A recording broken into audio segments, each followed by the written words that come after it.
He is the most feared and misunderstood man in history, Genghis Khan. When you hear his name, what comes to mind? A barbaric conqueror? A bloodthirsty destroyer? Indeed, he built the largest contiguous land empire in history.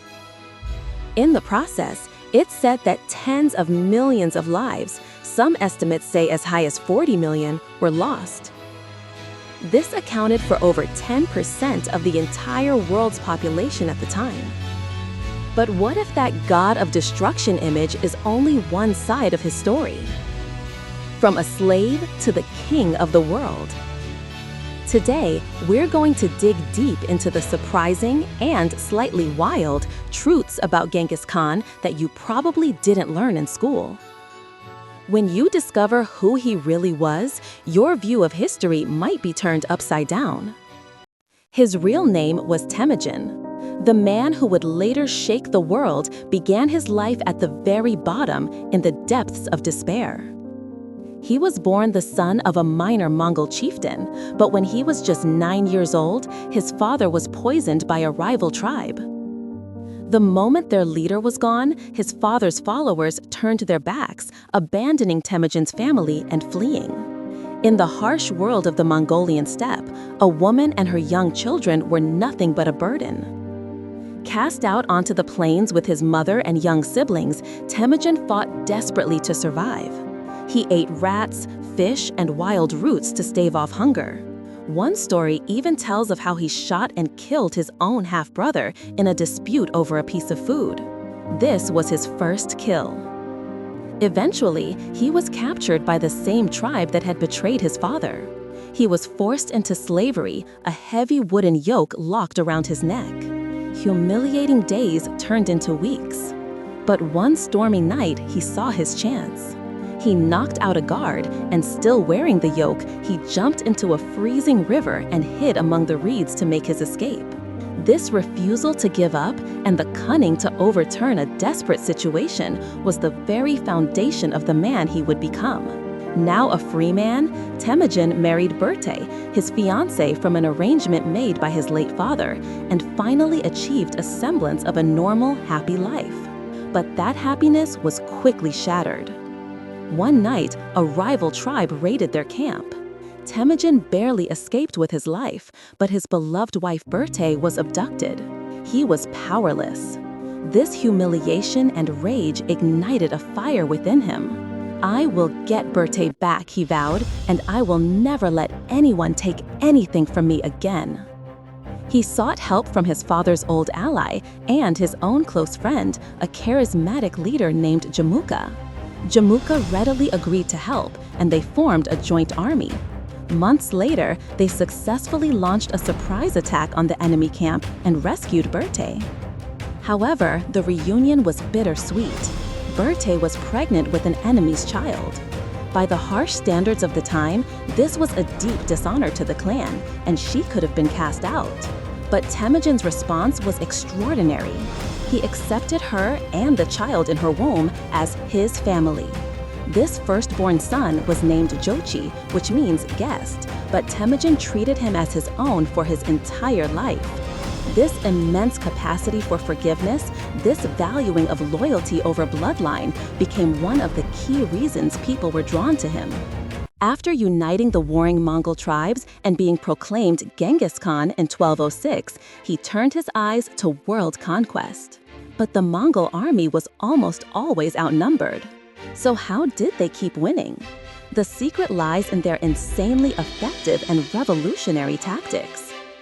One of their signature moves was the feigned retreat.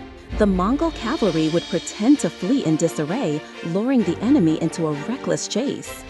Once the overconfident enemy broke formation in hot pursuit, hidden Mongol reserves would emerge from all sides, ambushing and annihilating them. It was a simple concept, but it worked beautifully, time and time again. They were also masters of psychological warfare. At night, they would have each soldier light multiple campfires to create the illusion of a much larger army, striking fear into the hearts of their opponents before a single arrow was fired. They also showed no hesitation in using prisoners of war as human shields on the front lines of their sieges. Furthermore, they conducted thorough intelligence gathering and technological adoption. They sent merchants and spies deep into target territories to survey the terrain and military strength. And they forced captured engineers to build advanced siege weapons for them. Their warfare was not the mindless charge of barbarians. It was a highly calculated, disciplined, and ruthless military operation. Genghis Khan's philosophy of rule was simple and brutally clear: surrender or die. The inhabitants of cities that surrendered without a fight were accepted as subjects of the Mongol Empire, their lives spared, their property largely intact. But for those who dared to resist, what awaited was a literal hell on earth. The entire population, including women, children, and the elderly, was systematically massacred, and the city was razed to the ground, oftentimes to the point where the land was plowed over with salt. Particularly famous is his apocalyptic revenge on the Khwarezmian Empire. Enraged when a trade caravan he sent was attacked and its envoys murdered, he saw it as a profound insult and led a massive army in a full-scale invasion. He utterly destroyed its great cities, including the legendary capital Samarkand, and slaughtered their people by the hundreds of thousands. It's said he had his men pursue the fleeing sultan to the ends of the earth, and when they captured the governor responsible for the initial offense, they executed him by pouring molten silver into his eyes and ears as a symbolic punishment. The Mongols often built massive, gruesome pyramids from the skulls of the dead outside the ruined city walls. This was a bloody, unmistakable message to other cities. This is what happens if you don't surrender. Fear was the most efficient and powerful tool supporting his rapidly expanding empire. Now, let's move on to something a bit more scandalous. Something that speaks to his legacy on a biological level. Genghis Khan's most shocking and enduring legacy might not be his territory or his laws, but his genes.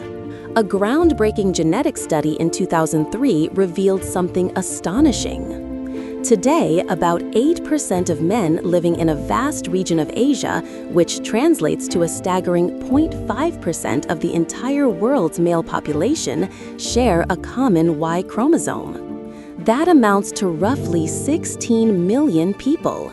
This genetic marker suggests they are all direct descendants of a single man who lived about 1,000 years ago. And that man, with his almost unbelievable reproductive success, is believed to be Genghis Khan himself. How was this possible? The answer lies in the brutal reality of his conquests. He, his sons, and his grandsons took the most beautiful women from the lands they conquered as spoils of war. They had hundreds, even thousands of wives and concubines and fathered countless children. This is not a romantic story. It is a history of systematic sexual violence and a policy of sexual domination. His sons and grandsons continued this tradition, spreading their genes across the empire with ruthless efficiency. In a very literal sense, the blood of Genghis Khan conquered the Eurasian continent. He was, arguably, the most successful and most prolific progenitor in all of human history. So how did such a viral and seemingly invincible king die? The official record states that he died in 1227 from injuries sustained after falling from his horse during a campaign against the Tangut kingdom. However, his death, like his life, is shrouded in mystery. His tomb has never been found. It is said that after he died, his funeral procession killed every person and animal they encountered on their way to keep the location of his grave a secret for eternity. Even today in Mongolia, searching for his tomb is considered a national taboo. And regarding his cause of death, there is a much more vulgar and interesting legend, one that speaks to the hatred he inspired. This story claims he was actually killed by a beautiful Tangut queen from the kingdom he was in the process of destroying. She was taken as one of his concubines, but on their first night together, she took her revenge. One version says she stabbed him with a hidden dagger. Another, more gruesome version, claims she bit off his genitals, castrating and killing him. Of course, this is highly unlikely to be historical fact. It's probably a tall tale, a form of wish fulfillment passed down by the conquered peoples who found morbid amusement in the death of their hated ruler. But isn't there something strangely captivating about the strongest man in the world who defeated armies of millions being brought down by one woman's ultimate act of revenge? A brutal conqueror, Genghis Khan. But the vast empire he created also brought an era of unprecedented peace, stability, and exchange to the Eurasian continent, known as the Pax Mongolica, or the Mongol Peace. The Yam, a highly efficient postal and relay station system established throughout the empire, allowed merchants, envoys, and adventurers like Marco Polo to travel safely from Europe to China. The Silk Road flourished like never before, transmitting not just goods, but ideas. China's three great inventions, gunpowder, the compass, and the printing press, were transmitted to Europe, which would have a monumental impact on the later Renaissance and the Age of Discovery. However, this great exchange was not all positive. The plague bacteria, the Black Death, also traveled along this newly secured route to Europe, causing a cataclysmic pandemic that killed up to 1/3 of the continent's population. There's an even more surprising and modern theory about his impact.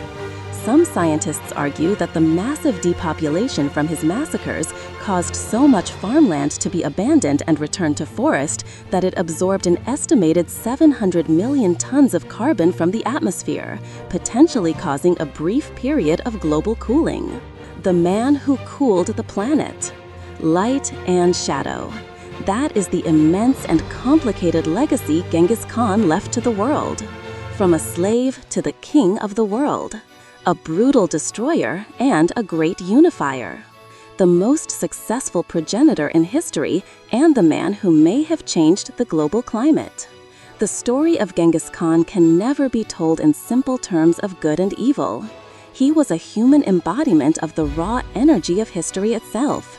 Its power to create and to destroy, its light and its shadow. So, after hearing this story, how do you judge Genghis Khan? A hero, a devil, or something else entirely? Please let us know your thoughts in the comments below. If this video stimulated your intellectual curiosity even a little, I sincerely ask you to give it a thumbs up and subscribe to the channel. That way we can explore even more crazy and hidden sides of history together in the next video. See you again!